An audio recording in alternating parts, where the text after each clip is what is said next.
The Navy SEAL meant it as a joke. He was leaning against the hallway wall outside the conference room, arms crossed, watching the quiet janitor mop the polished floor like he did every morning. The man looked ordinary in every way: faded work boots, a simple uniform, tired eyes that carried the weight of long nights and early mornings. A single dad, from what people whispered.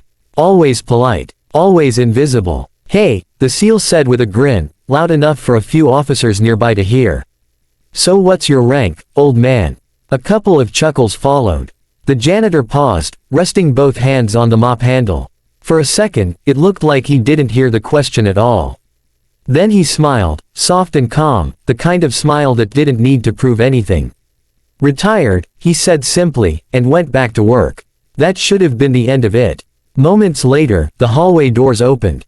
Conversation died instantly. 5 four-star generals stepped out together, deep in discussion, their uniforms sharp, their presence heavy enough to straighten every spine in the corridor.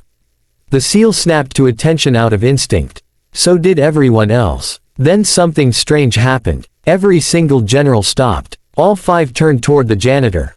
At once, perfectly synchronized, they raised their hands and saluted. The hallway froze. The mop bucket squeaked as the janitor slowly set it aside. He stood straight, no rush, no hesitation, and returned the salute with a precision that sent a chill through anyone who knew what real command looked like.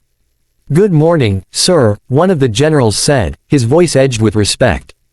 "Good morning," the janitor replied. The SEAL's grin vanished. His heart slammed against his ribs. 4-star generals didn't salute janitors. They barely saluted each other. As the generals walked past, one of them paused beside the stunned SEAL. "Son," he said quietly, "you're looking at the man who rewrote half the rules you train by." The doors closed. Silence swallowed the hallway. The SEAL finally found his voice. Who is he?" The general glanced back once. "A ghost," he said.